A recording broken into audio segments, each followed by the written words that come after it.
That's a really good point. One of the real powerful things about online classes is the inherent flexibility that they can offer people. I used to have a lot of people who traveled for business in my classes because they could take the class from the hotel and raid the minibar.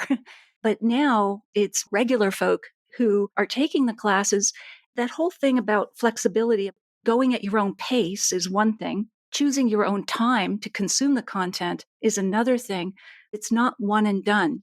With an online course, at least the one I offer, is lifetime access.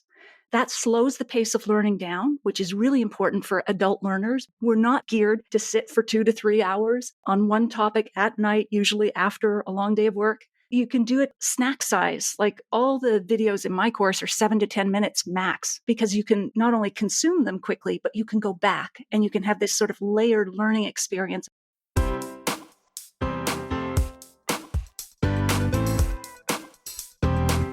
Do you have a thirst to learn about wine? Do you love stories about wonderfully obsessive people, hauntingly beautiful places, and amusingly awkward social situations? Well, that's the blend here on the Unreserved Wine Talk podcast. I'm your host, Natalie McLean, and each week I share with you unfiltered conversations with celebrities in the wine world, as well as confessions from my own tipsy journey as I write my third book on this subject. I'm so glad you're here. Now pass me that bottle, please, and let's get started. Welcome to episode 121. Where do the worlds of wine and high tech collide? Why has the wine industry been so slow to embrace digital offerings? Should you join an online wine class? And are online wine events here to stay in a post-pandemic world? This week, we're turning the tables, and Zach Geballe, the host and producer of the VinePair Podcast, interviews me. Zach is a wine writer, educator, and certified sommelier based in Seattle, and I'll be interviewing him on an upcoming episode, so stay tuned for that. In the show notes, you'll find a full transcript of our conversation, how you can join me in a free online wine and food pairing class, where you can find me on Instagram, Facebook, and YouTube live video every Wednesday at 7 p.m. That's all in the show notes at nataliemclean.com/121. Now on a personal note before we dive into the show.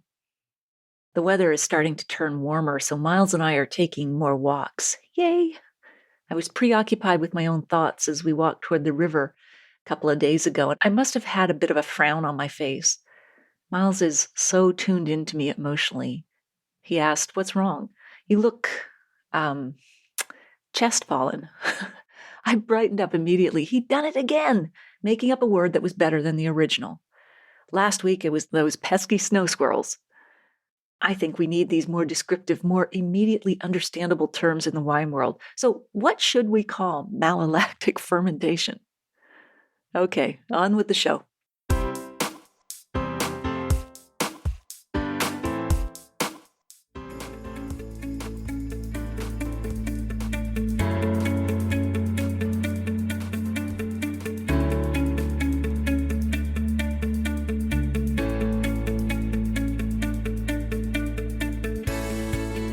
From Seattle, Washington, I'm Zach Geballe, and this is a VinePair Podcast Next Round Conversation. We're bringing you these conversations in between our regular podcast episodes in order to focus on a range of issues and stories in the drinks world. Today, I'm speaking with Natalie McLean. She's an online wine educator and the host of the Unreserved Wine Talk podcast. Natalie, thanks so much for your time. Hey, Zach, it's great to be here. So let's start a little bit just kind of about you. How did you get interested in wine and kind of come to the online space as an educator and podcaster? I think like a lot of people, I stumbled into it, came in through the back door. There certainly wasn't like a wine writing school back when I was looking at this, but I was on maternity leave. I worked for a high-tech company. It's now the campus of Google down in Mountain View, California. And I was on mat leave and I needed to keep my brain alive. Because I was in that high-tech world, I pitched a local magazine an article on wine and the internet. Because in the meantime, just before I went on mat leave, I'd taken a sommelier diploma. So I thought I can combine those two and stay alert. And they took it and it went from there. So that gave me the confidence to pitch other publications and so on. But I think too, what was really fascinating to me was the intersection between wine and high tech. And so I started early with a website. This is back in the Paleolithic days of the internet, Zach, and mobile apps and that sort of thing, and the podcast. But I always liked bringing the two together to see what could happen because they're such different worlds, and yet I think they are so complementary. When you were in tech, were people in tech interested in wine? Was there a culture of that at that time? Oh, absolutely. So Mountain View, California, as you may know, is about an hour away from Napa and Sonoma. So I didn't work at the head office, but I would go there like more than quarterly. And so I started arranging all of my meetings on Thursdays and Fridays so I could drive up to Napa and Sonoma on the weekend, then fly back Sunday night or Monday. And I guess for a lot of people who have a very busy job, there isn't time to play golf or do a lot of other things you might like to do, but you are going out to dinner with clients. And so wine is often a part of that. And that's kind of how I picked up my passion. It was something I could fit into kind of a crazy work schedule. You know, people at this company slept under their desks like a lot of high-tech startups. But the wine was definitely a part of the culture. And more than that, I was kind of an internet evangelist. And so I'd be on these panel discussions with often not the founders, but people from companies like wine.com and Amazon and so on. We were all talking about how the internet can transform all kinds of businesses. So you can see how far back this goes. Yeah. I mean, my sense of it, and I'm sure you have your own perspective, is that the wine industry until very, very recently, maybe like literally in the last year more broadly, has kind of resisted the internet in large part. I mean, I'm sure you as a educator and podcast host and writer suffer the same frustrations I do, where it's often very difficult to find basic information about wine online. And God help you if you're trying to actually like order wine in many places. And some of that, has to do with laws that go well beyond the winery. But I'm wondering, this is an interesting place, I think, to start. And then we'll talk a little more about kind of online classes specifically. But have you seen a recent change in the way that wineries at large relate to the internet? Absolutely. And I think it's part of the digital Darwinism that Paul Mabray talks about. They've had to adapt or die. And sadly, a lot of wineries and restaurants, as you know, have had to close due to COVID. But there's also been a lot of resilience. And people have had to get through and past a couple of huge mental blocks, like getting used to using the tools, whether it's Zoom or Skype or whatever, and realizing that you can use those tools effectively to connect with your audience, whether they are wine purchasers or your former restaurant customers, or like educators like me, your students who love wine. But yes, to answer your question, the wine industry, I've been writing about wine for 20 years now, and it seems to sort of make an inch progress every 1,000 years, it seems to me. But I think COVID has been an accelerant. Like it's almost brought the future forward by about 10 years. And I think in some cases, maybe many cases, that's been a good thing for the wine industry. Very cool. And I do want to kind of come back to this idea of COVID as an accelerant and bringing the future closer. But I want to step back for a second and say, or ask you, what pre-COVID, as you saw it, was the sort of landscape for online wine education? What, broadly speaking, was out there? And was most of it, I would say print, I mean, not really, but, written material? Was there video content? What kind of was the landscape a year ago or so? This is, of course, just my opinion in terms of what I've surveyed, but to me, it was like the early days of the internet itself. People didn't use the medium for what it could do. It was brochureware. So, hey, we've got a textbook. Let's just digitize it. And people will, read through it online. And as we all know, reading online is quite a different experience, as is learning online. And so that's mostly what I was seeing, apart from just a lot of organizations not taking advantage of online. It was just uncomfortable. They weren't past the mental block of using the tools. But for what there was, a lot of it was, as I say, brochureware. It would be just like, let's just put it up there and our students can sort through it. And was your sense that the biggest reason for this was that maybe the commonly held conception was that wine was a thing you had to learn in person, that it just was not possible to learn wine at a distance? Absolutely. Wine is such a sensory topic, as you know, Zach. It engages all of our senses. And, when I first started offering online courses 5 years ago, it was like, what are you going to do? Text me the wine? I mean, how is this going to work? Stay with me. This can work because it has a lot of advantages, which we can get to. But yeah, I think that was a huge perception. How are we going to have this shared sensory experience, especially with something that is so communal, so connective in its power to bring people together? There are ways, and I think people have found those ways, whether they're wineries, wine clubs, educators, and so on. There is a way to still engage all the senses, but you have to use the medium and its advantages, the online medium, correctly for what it brings to the table, so to speak. Well, so let's talk a little bit about those advantages, because I think, we could talk disadvantages, but I think that most people listening can, at this point, pretty well understand what some of the disadvantages are to being at home, looking at your computer, trying to do something. Like, we've spent the better part of a year doing that, most of us. So what are some of those advantages, either over in-person classes or ways in which online classes and education can offer something that an in-person class can't? I learned this especially over the past year, certainly over the 5 years I've been teaching wine and food pairing, but over the past year, I've seen a lot more of this. And that is people from very small towns taking advantage of courses because maybe they don't even have a wine course offered in their town. People with mobility issues who feel more comfortable at home. Those who are just shy. I mean, I totally identify with that as an introvert. It's like, I don't know if I want to sit in a wine class for the first time and be there tasting. I mean, I remember my first time at a wine tasting, and, the person was droning on at the front and everybody's writing these notes. And I thought, oh my God, what am I doing here? So I just started writing my grocery list. And I remember those feelings of just, I don't know, embarrassment and not knowing what to do. So online offers a toe in to get used to what a wine class could be like, and that it could be fun and not so socially pretentious and so on. So, and then you have all kinds of other cases depending on who the person is taking the classes. I have couples taking my class as date night. So it's a 2-for-1 benefit, and it's something they can do together. And of course, it's something they can do safely from home, but they don't have to get a sitter. They don't have to find parking, and they don't have to necessarily commit to one day or particular day a week, because a lot of these online courses have a mix of pre-recorded materials and then live tastings. And even if you miss the live tasting, you can watch the recording, which often doesn't or didn't used to happen with in-person classes.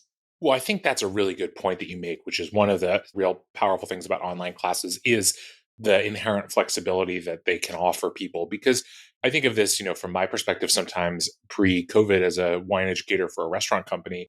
And, one of the challenges that I had was, even with a captive audience of people who worked for the company, it's hard to get people in the same place at the same time. And, we're kind of in the process of talking about how to turn some of what I was teaching into multimedia assets. And obviously, COVID put the kibosh on that. But it is really true that even people who we think of as having, a quote unquote normal schedule, their lives have a lot of different dimensions. And so I think you're right that there's definitely something about the kind of online format that really can be flexible for people. Absolutely. And just to add to your point there, Zach, I used to have a lot of people who traveled for business in my classes because they could take the class from the hotel and raid the minibar.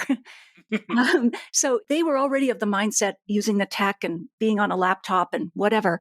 But now it's more quote unquote regular folk who are taking the classes. And I think too that whole thing about flexibility, about going at your own pace is one thing. Choosing your own time to consume the content is another thing. But the third important aspect, I think, about online education is it's not one and done. You don't take a course and then you probably don't see the instructor again, or you can't access the instructor. With an online course, at least the one I offer, and I see others doing this for sure, is lifetime access. So that slows the pace of learning down, which is really important for adult learners. We're not geared to sit for 2 to 3 hours on one topic at night, usually after a long day of work. You can do it sort of snack size. Like all the videos in my course are 7 to 10 minutes max, because you can not only consume them quickly, but you can go back and you can have this sort of layered learning experience of going back and over them again and again. I'm curious too, whether it's in, what you're doing or maybe some other people doing online classes that you've seen. One of the, I would say, kind of potential advantages and disadvantages of online education is that while it does afford for people who might be in smaller towns or communities or otherwise sort of unable to participate in in-person class in a non-COVID time, of course, I do wonder if you're able to kind of foster community within any kind of live setting. I think one thing that people think about as maybe being part of the fun of theoretically doing an in-person wine class is, obviously they're presumably, well, many of them are going with a partner or friend or group of friends or whatever, but that, they might interact with other wine aficionados in person. And is that something that can be captured online in these kind of classes? That's a great question, Zach. So, two things on that. First, what surprised me pre-COVID is that the folks who were registering for my class and taking it together, some of them were having in real life meetups afterwards. They got to know each other, and they, of course, had to be within the same region to do this. But it really made me happy that some people connected so well that they started little in real life tasting groups outside the course. But the course was the connective tissue. And another thing that some people were doing was using the course, they'd take the recordings, invite people over, and have a guided tasting. This one gentleman, you never know how what you put out in the world is going to be used. It's just like a book. It's the reader who makes the experience. It's the student who really co-creates with you often. And that is, he would take a module, just like a 10-minute module, say, on pairing wine and cheese, and he streamed it up to his television, and he invited 7 or 8 friends over, and they would stop and start the video. So my talking head was on top of his dresser or whatever it was. And they listened, they would taste, they already had the wines, and they would talk about what the module was. And they found it a really fun way. And of course, that was a 7-for-1 benefit. He was the only one who registered for the course. And I am totally good with that because I think that's a great way to do it. But to your point, I mean, there is something about being in person that cannot be replaced online, where all the senses and the eye contact, even the smell, not just of the wine, but other people, there's a lot going on in person that cannot be replaced online. So, in light of that, a thing that I've heard in talking to people, and this is both online, people who provide online educational content, but also the kinds of entities that might be interested in continuing down that path, whether they're wine accrediting bodies or even individual wineries or brands, things like that, who might be, on the one hand, certainly intrigued by continuing to develop online content, and especially things like classes where there's a little bit more of a cohesive product as opposed to just, obviously wineries have been putting out 3-minute glossy videos about their wines for, a decade or more. But this idea that, okay, this has all been well and good, but at some point, hopefully, people will be vaccinated, that COVID will be not completely a non-factor, but will be much less of a kind of all-consuming concern for people. And are people going to want to do online wine classes anymore? And I'm curious to start with, kind of in this area with, what do you think of that idea? Do you think that all of a sudden everyone's going to just kind of be like, nope, let's go out? I'd be out of a job, Zach. Yeah, well, fair. But still, yeah. No, I think that they're here to stay. But I think once COVID is wrestled to the ground, there'll be a hybrid model. I don't think we can unremember the advantages that we talked about with online courses. And I think they can be such a strong partner. Beyond a supplement, I think they can be an equal partner to in-person tastings. So for the people you can't reach or who can't travel or who need that flexibility, the way you can reach them is through these online efforts. And maybe you're working in tandem so that your intro course is online, but your advanced students really want to meet in person. I think there's all kinds of ways to do it. What some wineries have done when their tasting rooms were open but limited capacity is they were starting to treat it like a restaurant experience where you had to make reservations and it was smaller groups, more personal service, which is really nifty. And I think just as they might like to continue that as opposed to just the crowded bar scene at the tasting bar, I think the online class experience can be a really natural hybrid partner with the in-person. Gotcha. And I'm wondering, in that idea of a hybrid model, one of the things I've seen and noticed and just in the challenge of educating online is not just the sort of practical consideration of in a purely online setting, if people are tasting wine, everyone has to have the wine. And that's actually more of a challenge than you think for the listener who hasn't really thought this through, because in a normal in-person course, each person or each, couple or whatever isn't getting a bottle of each wine. But Right. often to make that work in an online setting, you kind of have to do that. And furthermore, at least, here in the US, there's also the challenge of if you have people in different states, there's going to be very different access to certain wines, or you end up picking wines that are very, very broadly available, but might be kind of less exciting for that fact. So I think that there's some way in which you're right, that a model where some amount of tasting is happening in person just to control cost and things like that is desirable. But also giving people some kind of space. I'm wondering though, too, if what you could see is almost more of, I'm going to say it this way, and I don't mean it hierarchically, but like a tiered system where some people are engaging with the content in a purely remote online fashion, and maybe some people with more time or more easy access to wherever the class is being held are doing it in person. Is that something you would expect to see, or does that feel too segregated, I guess? It could be. It's going to be interesting to see how that unfolds, but I would love to see more intermeshing of the two. Like, so say they have an in-person tasting at the winery or the restaurant, record it so that, your other club members or your restaurant clients can watch it online. I would just hope that they can interweave the two, because the goal is, right, stronger connections with your customers or your readers or your listeners or whatever it is. You want multiple touch points, kind of like what Jeff Bezos of Amazon calls the flywheel.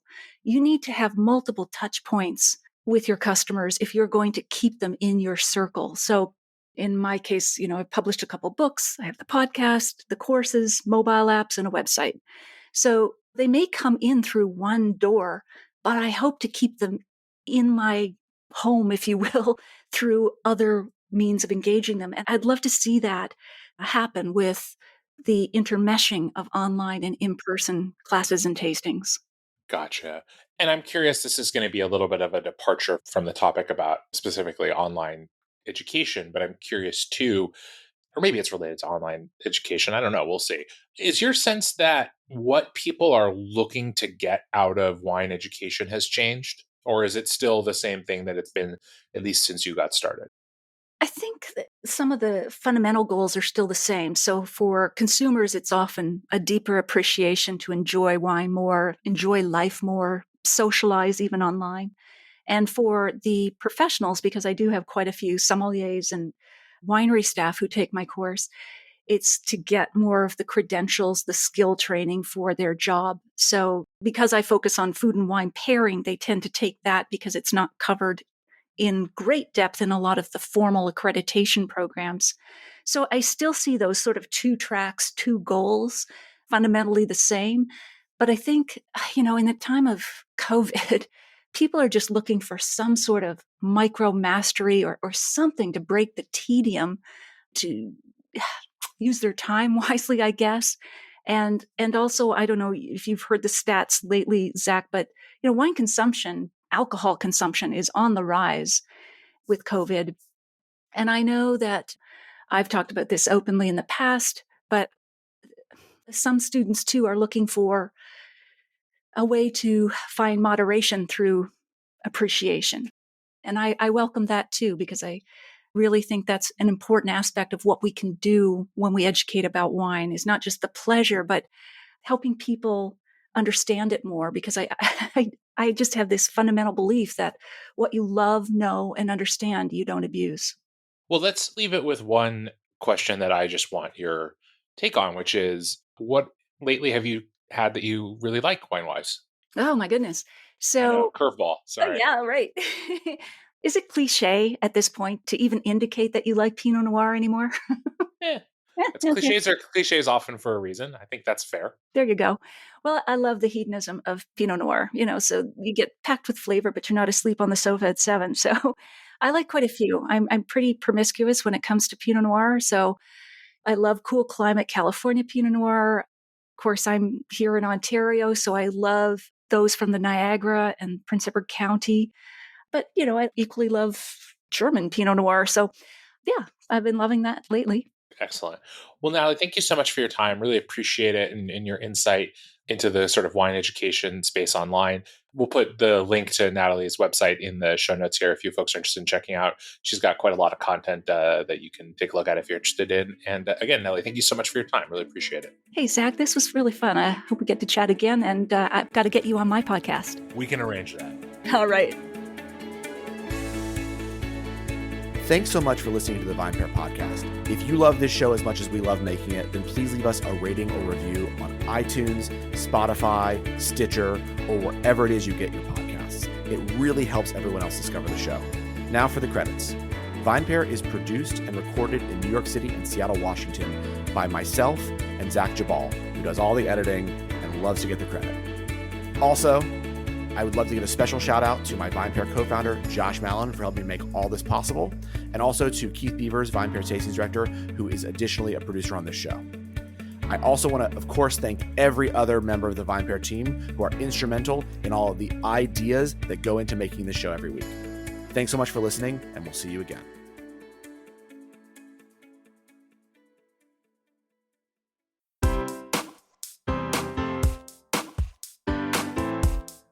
Well, there you have it. I hope you enjoyed my chat with Zach Geballe. In the show notes, you'll find a full transcript of our conversation, how you can join me in a free online wine and food pairing class, and where you can find me on Instagram, Facebook, and YouTube live video every Wednesday at 7 p.m. That's all in the show notes at nataliemclean.com/121. You won't want to miss next week when we chat with Fred Ryan, the publisher and CEO of The Washington Post, who has been an aficionado of both wine and White House history for most of his life. He served as Ronald Reagan's post-presidential chief of staff and has published a gorgeous new book called Wine and the White House. He joins us next week from his home in Washington, D.C. In the meantime, if you missed episode 42, go back and take a listen. I chat about pairing wine and veggies, how to chill a wine quickly, and the link between resveratrol in wine and depression. I'll share a short clip with you now to whet your appetite. Some carnivore friends I know say that salad is what food eats. I wouldn't go that far, but I do recognize that vegetables can be a problem when it comes to wine because they're far more challenging than, say, meat, where you have the obvious proteins to bind with tannins. You have more austere flavors, more bitter compounds that are really hard on wine. Let's start with wines to avoid.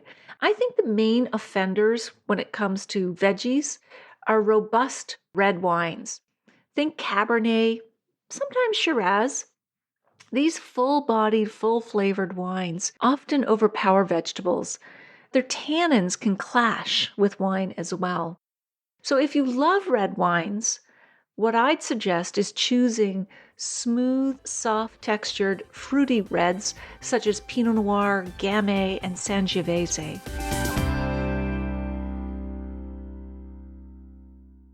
If you like this episode, please tell one friend about it this week, especially someone who's interested in the tips that I shared. Thank you for taking the time to join me here. I hope something great is in your glass this week.